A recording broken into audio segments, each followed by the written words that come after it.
The building buzzed like any other Monday. Not loud, not quiet, just that humming void that fills places where routine has long since killed wonder. The kind of hum that tells you everything is functioning just enough to avoid breaking. Janitors pushed carts that squeaked. Executives drifted past them like they were part of the wallpaper. Fluorescent lights flickered above peeling ceilings. Nobody looked twice. Nobody questioned the stains on the tiles, the tension in the air, or the security cameras that had stopped blinking months ago. But that morning someone new walked in. No badge, no formal introduction, no clipboard, no laptop bag, just a mop and a look. He didn't speak. He didn't smile. He didn't need to. People saw the uniform and looked away the same way they always did. Because who notices the janitor? Who remembers the name of the man emptying their trash? That was their first mistake. The second? Laughing when he dropped the bucket. The third? Assuming he didn't hear them whisper. He mopped slowly, deliberately, like he was studying the floor, like the dirt meant something. And as the morning dragged on, the building seemed to shift. Not physically, but subtly. Quiet conversations turned into nervous glances. Desks were locked that had never been locked before. A few employees began disappearing behind closed doors, their voices tense, their hands trembling just slightly when they returned. No one connected it to him. Why would they? He was just the janitor.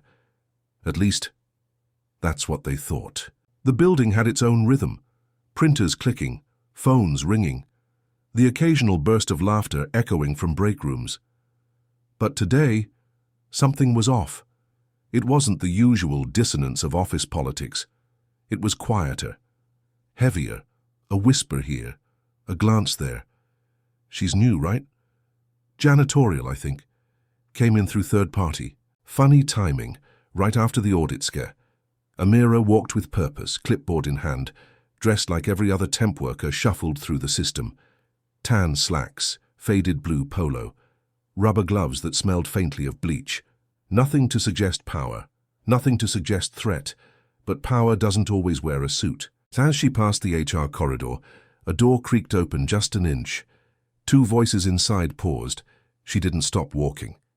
But she noted it, the hesitation, the recognition, the fear. They had reason to be afraid. 3 floors up, in an office flooded with sterile light, Harold Brinks leaned back in his ergonomic chair, scrolling through spreadsheets with numbers that didn't quite add up, but they never did. That's why he was comfortable. Because the ones asking questions always disappeared before answers came. Until now. Amira made her way to the custodial closet, pushed past mops and detergent bottles, and carefully unscrewed the panel behind the shelving. Inside, a compact tablet, encrypted connection, and a file marked simply Phase 2. The file opened with a soft chime, barely audible under the buzz of the building's fluorescent lights. Amira's eyes scanned the screen, her face expressionless. But inside, something surged.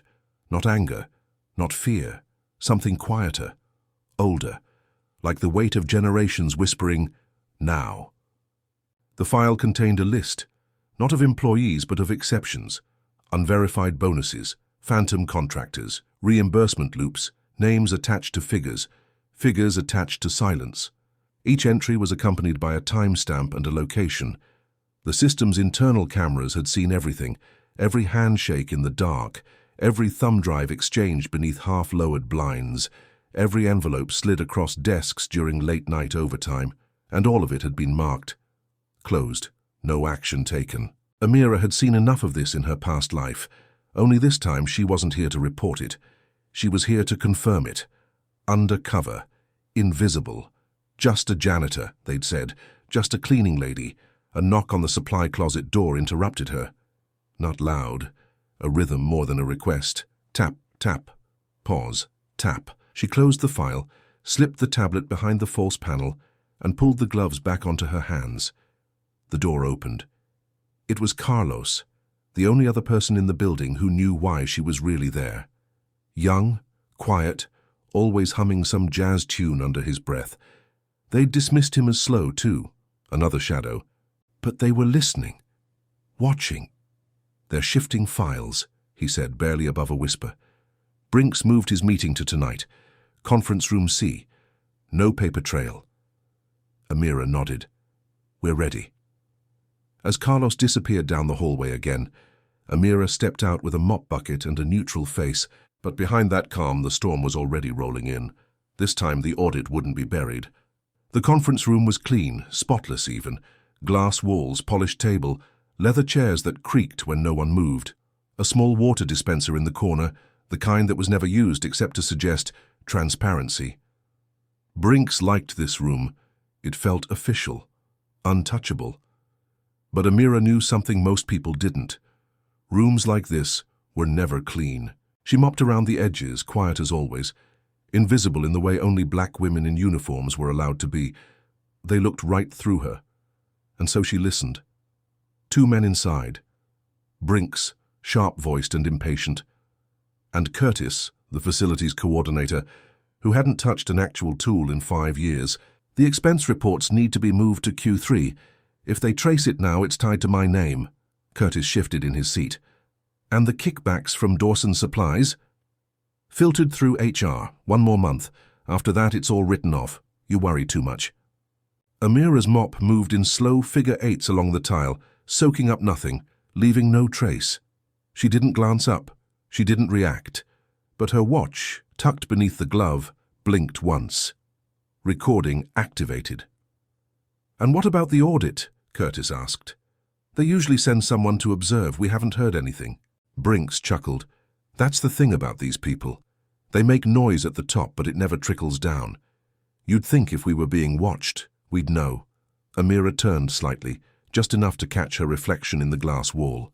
She smiled, small, tight, unnoticeable. Later, in the basement hallway where the security cameras hadn't worked since 2019, she found Carlos again. He was crouched by the breaker panel, pretending to fix a fuse. She handed him a slip of paper with a name, Mira G. Wallace, a name she hadn't used in years. He raised an eyebrow. "That's the one." She nodded. "He signed off on the Dawson payments last quarter, and he's running for council next year." Carlos whistled low. "So this goes beyond the building." Amira didn't respond. She didn't need to. Her silence was an entire indictment. That night, while the rest of the office emptied out, smiles, handshakes, people congratulating each other for nothing, Amira stayed behind. She moved from office to office, quiet, purposeful, no mop now, no gloves, just her eyes, and a USB key with enough evidence to collapse the whole damn ecosystem. She paused by Brinks's door, listened, nothing. Inside, she sat at his desk, opened his locked drawer in under 10 seconds, and pulled out a folder labeled Compliance Internal Use Only. Inside, signatures, check copies, staff bonuses marked Special Retention, and at the bottom, a list of employees marked non-essential. Her name was on it, except she'd never actually been hired. The deeper she looked, the more it stank. Not of mold, not of chemicals, but of old power, old money. The kind of rot that smells like wood polish and leather chairs. The kind of corruption that doesn't raise its voice because it doesn't have to. In Brinks's drawer were names she didn't expect. Not just department heads, city officials, vendors who had won contracts unopposed. One, a county inspector she recognized from her previous assignment, the one who lost whistleblower evidence just before the district school board voted to renew a supplier contract. And there, at the top corner of a page clipped to a false invoice, Wallace M. initialed in thick blue ink. Her own name in a list of people marked covered, which meant only one thing. Someone inside had forged her presence, filed her as a ghost employee, tied her to the fraud, and hidden her in plain sight. Back in the janitor's closet, the walls seemed to close in. Carlos paced, furious. "You're not just watching this anymore, Amira. They're trying to bury you inside it." "That's why I stayed," she said calmly. He stared at her, chest rising and falling. "This goes higher than Brinks," she nodded. "Much higher." She uploaded the full set of files onto the encrypted server that fed straight into the Office of Federal Oversight. The transfer bar crawled. Time left. 3 minutes. That was when the closet light flickered and the hallway went dark. The backup generator hadn't kicked in. Someone had cut the power manually. She knew this tactic. Delay the upload, force the operator to panic, flush them out. But Amira had seen darker games, and she never blinked first. She pulled the hard drive from the wall and pocketed it. Carlos handed her a burner phone. "Emergency line is set. You've got 2 hours. After that, we lose the trace." She walked out of the closet, this time not with a mop, but with a black duffel bag slung over her shoulder. Inside, printed files, 1 flash drive, a pair of gloves, and a list of every employee tied to Wallace's campaign fund. She passed Brinks in the hall. He didn't look at her, didn't even register her face, and still just the janitor, she thought. But the next time he'd see her, he'd be standing under oath. By morning, the building was buzzing, but not in the usual way. No one said it out loud, but something had shifted. Printers jammed and weren't fixed. Emails were shorter. Break room laughter felt forced. People sensed the current had changed, but they didn't know where it was pulling them yet. In the stairwell between the 3rd and 4th floor, someone had taped up a flyer, a black and white headshot of a man in a suit, smiling too wide. Underneath, in red permanent marker, "He got promoted, we got played." That face belonged to Marcus Wallace, Deputy Director of Infrastructure, now officially running for City Council. And according to the files Amira downloaded, the same man who signed off on over $400,000 in phantom vendor reimbursements over 2 years, using Brinks as his inside man. In the main lobby, an intern read the headline on her phone and gasped. "Whistleblower alleges fraud ring inside local government facilities network," but no source was listed, no names, no accusations, only a leak, a whisper. And that was by design. Amira knew better than to start with fireworks. She needed the rot to sweat. She needed them paranoid, turning on each other. That's when people start making mistakes. By noon, Carlos had planted copies of the original vendor invoices in the supply closet, the elevator control room, and even inside the men's room behind a loose tile. "Let them find it," Amira told him. "Make them wonder who else knows." Brinks, meanwhile, was spiraling. He spent most of the day in his office, blinds shut, 3 phones buzzing. Security footage had gone missing. 2 contractors hadn't returned his calls, and now someone from the mayor's office wanted a meeting. "They're coming for us," he hissed into his headset. "You're paranoid," Wallace replied over speaker. "We've buried worse." "Not like this," Brinks snapped. "This feels unexposed." He didn't know how right he was. Downstairs, Amira walked the hallway like always. No badge, no attention. Just a rag in her hand and a knowing look in her eyes. She paused by the wall of framed photos. Outstanding employees of the month. She looked at them one by one. All suits, all smiles, all men who had once walked past her like she wasn't there. Then she looked at the empty frame at the bottom of the wall. A plaque read, "Reserved for next month's selection." She pulled a Sharpie from her pocket, wrote 1 line on the glass. "Let's see who's still standing by then." Brinks hadn't slept. The bags under his eyes were the color of old bruises. His tie was crooked, his voice sharper than usual. By 9 a.m., he had already called a staff-wide compliance review. Everyone was to meet in the main conference room. No exceptions. He said it was routine. No one believed him. The room filled slowly. Whispers like smoke, people glancing sideways. HR reps clutched clipboards like shields. Brinks stood at the front like a cornered animal pretending to lead the hunt.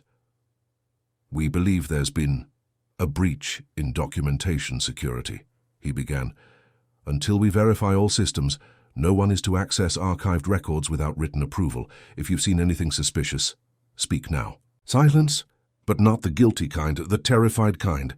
Downstairs, Amira wiped a fingerprint off a glass door and watched the meeting unfold through the reflection of the TV in the break room.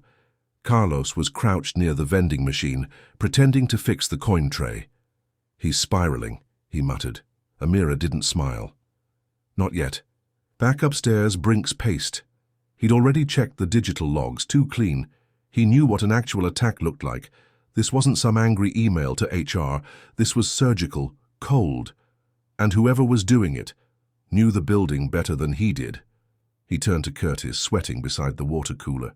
"You said there was a janitor, a new one." "Yeah, a lady, quiet, real quiet." "Name?" "Don't know. She didn't sign in. She's third party, I think." Brinks froze. He remembered something. A moment from 2 weeks ago. A woman pushing a cart near the fire exit. He hadn't looked at her, hadn't spoken to her, but she was watching. He grabbed his phone. Get her badge, get her records. I want everything. But there were no records, no third-party contract, no background check, no file. Just one name in the maintenance rotation, handwritten in block letters. A. Wallace. That name chilled him. He stormed out of the office and down the hallway, his voice rising, his staff scattering. Find her, now! But Amira was gone. No cart, no gloves, no uniform. Just a notebook tucked inside a locked cabinet, and one sentence written in ink on the back cover. You cleaned the records, I cleaned the truth. Marcus Wallace had always been calm. Even when scandals hit other departments, even when boardrooms filled with whispers, even when one of his own vendors had been caught laundering city funds through dummy corporations, he always knew how to step back, smile, and pretend he was 5 moves ahead. But this time his phone wouldn't stop buzzing. Unknown caller, blocked private line, and worse, Brinks was starting to panic in public. The call came in as he was leaving a press event. Reporters were asking about his youth workforce initiative. He gave his usual lines: equity, opportunity, partnership, all while trying to silence the growing tremor in his chest. Then Brinks's name flashed on the screen. Again. He didn't want to answer, but he knew if he didn't, Brinks would call someone dumber. We have a problem, Brinks said, skipping hello. She's not in the system. There's no file, no contractor. And she left something. What do you mean, something? A message, handwritten, and a name, yours. Silence. Wallace stopped walking. You're telling me you brought someone into our operation and you didn't check mount? I didn't bring her in, Brinks hissed. I thought you did. They were both standing still now, different locations, same dread. Because if neither of them had hired her, then someone had, and whoever that someone was, they had access. Access to the building, to the records, to them. At that same moment on the 6th floor in a locked copy room, Amira stood over an open printer tray. Inside, a stack of hard copies, invoices, campaign donation routes, vendor contracts routed through shell companies with initials that pointed directly to Wallace's private foundation. Every page had a name. Every name had a signature. She photographed them all. Wallace sat down heavily in his car, tried to breathe, tried to make a plan, but the timeline was shrinking. If the data got out, he wouldn't just lose the campaign, he could lose everything. We can spin this, he said aloud, trying to believe it. We say it's a rogue actor, a planted asset, a vendetta, but he knew better. There were things even spin couldn't cover, like his initials on the original contract, like the fact that Brinks was now unraveling.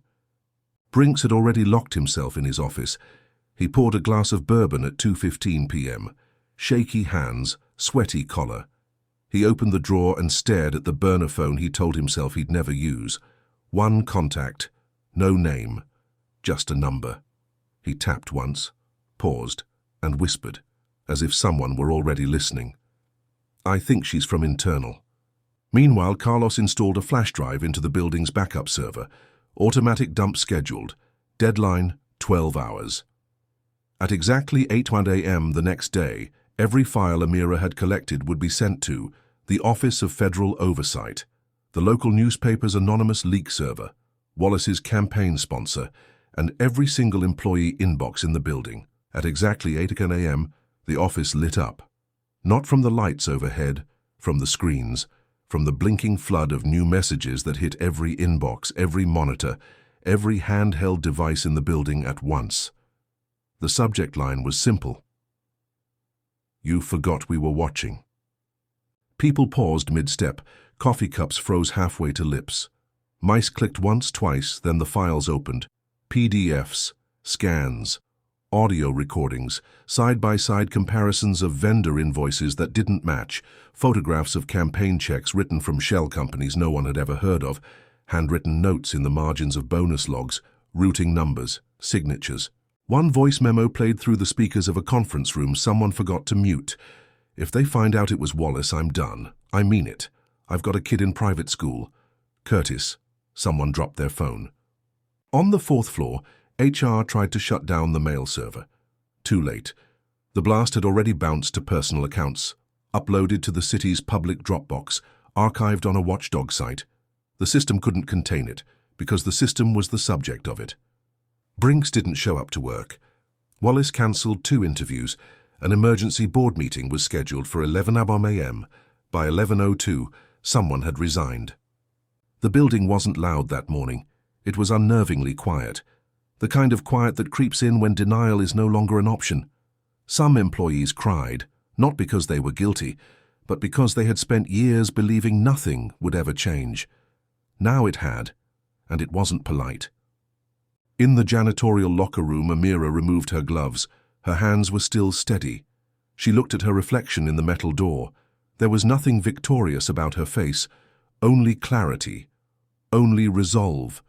She zipped her bag, left no note, no sign. And walked out of the building like someone who had simply finished their shift. Not a single person stopped her, because in a place where everyone thought they knew who mattered, she had been the only one who saw everything. The conference room door didn't shut all the way. It hung half open, crooked on one hinge, like the building itself was tired of holding secrets. Inside, the board sat in silence. Some wore suits, some wore resignation, but everyone wore the same expression. We thought we had more time. Wallace leaned forward. He wasn't angry, he was calculating. "This is salvageable," he said. "The files were sent anonymously. We deny. Shift focus. Say it's political." Brinks laughed. Dry, brittle. "The emails had your signature, digitally altered. Your voice was on the recordings. AI deepfakes. The donor account leads to your wife's name. She handles the books." Brinks stood shaky, hands stuffed into pockets like he might find some stability buried there. "I'm not going down for this, Marcus." Wallace raised an eyebrow. "Neither am I." Silence. Then Brinks said the one thing no one wanted to hear. "What if we pin it on her?" Guy paused. Someone in the back adjusted their tie. Another crossed his arms. "Who?" Brinks swallowed. "The janitor. Wallace. Wallace. Nobody knows who she is. No file. No trace. She broke in. Planted everything. Rogue agent." Wallace didn't respond right away, but his silence said everything. He liked the idea. He needed a scapegoat. Except Amira had already planned for this. She was 4 blocks away, seated at a cafe window with Carlos, watching the live news stream on mute. The building was on every local channel. Scrolls read, "Whistleblower exposes multi-level fraud ring in City Council candidate's office. Denials pile up as evidence mounts. Who is A. Wallace?" Amira sipped her coffee. Carlos leaned in. "They're gonna blame you." She nodded. "Good." Carlos blinked. "You want that?" No one protects ghosts, but no one chases them either. Back at the building, HR printed a single-page memo. "Pending investigation. Staff are advised not to speak to media." Brinks signed it. Wallace refused. He was already on the phone with a crisis PR firm, but the headlines moved faster than spin.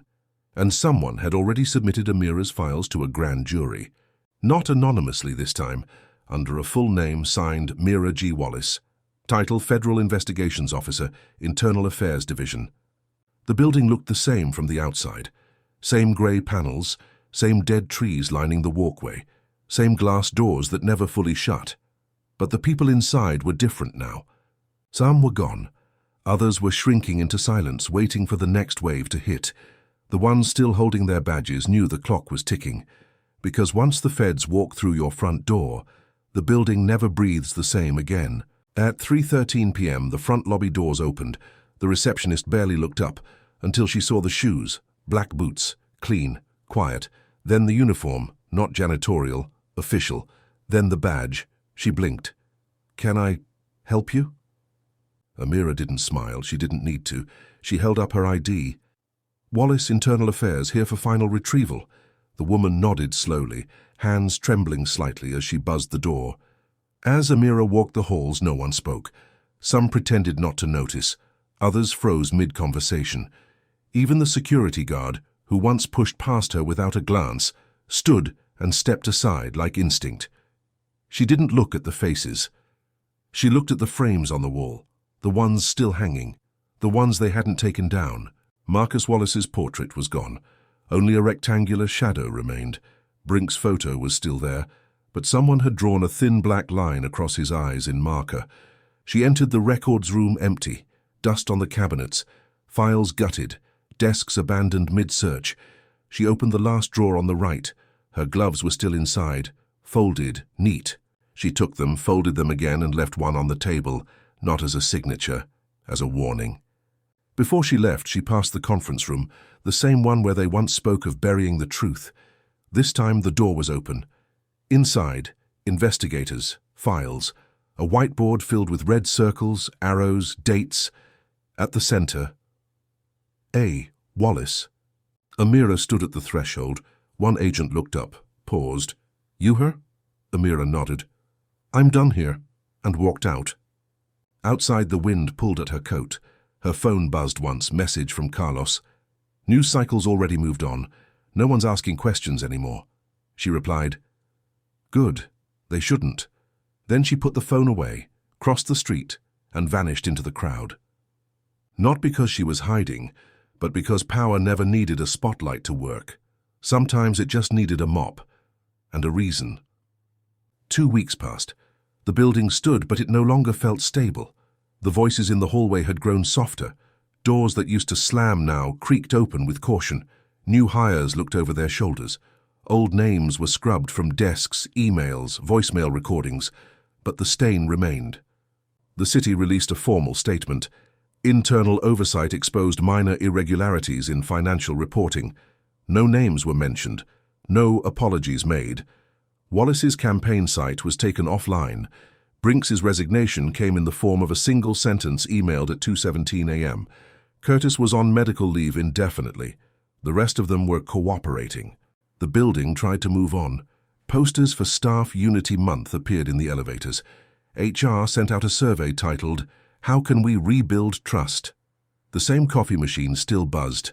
The same vending machine still jammed on Fridays. But those who had been silent the longest, the ones who had walked past Amira without a glance, they remembered, not what she said, but how she moved, and how everything started falling the moment someone started cleaning with purpose. Carlos stayed on. He received a quiet promotion, no press, no title change, but he now had access to systems he used to only look at from the outside. He wiped her name from the janitorial logs, archived her photo, took the gloves she left behind and placed them in a glass box, labeled it, "In case of silence, break glass." In another part of the city, in a quiet apartment with a balcony that caught the afternoon sun, Amira sat at a table covered in papers, not files, letters, handwritten, from people she never met, custodians, whistleblowers, teachers, interns, all telling her what they saw, what they knew, what they had stayed quiet about for too long. And each letter ended the same way. "I didn't think anyone would care." She read them slowly, not as praise, as testimony, and stacked them in a folder marked, "Next." One night Carlos called, "They want to know if you'll do a public interview, magazine piece, investigative feature." She paused, looked out the window. "I said what I needed to say, they just didn't hear it the first time." "You sure?" "Let them write their own ending this time. I'm already somewhere else." She hung up. Outside, the street was quiet, the kind of quiet that used to feel threatening. Now it felt earned. She stepped out, pulling her coat tight, her bag over one shoulder. Inside it, a new notebook, a different badge, and a list. Because somewhere in another building, someone else was sweeping problems under the rug, and someone like her would be needed to lift it, not for justice, not for recognition, but for peace. She never came back to the building. Not once, not for recognition, not to explain, not even to see the frame on the wall where her gloves had been placed behind glass. She had already said everything she needed to, with her silence, her footsteps, and the trail of truth she left behind. But months later, someone found something in the supply closet, behind a mop bucket, under the shelf where no one ever looked. A folded page.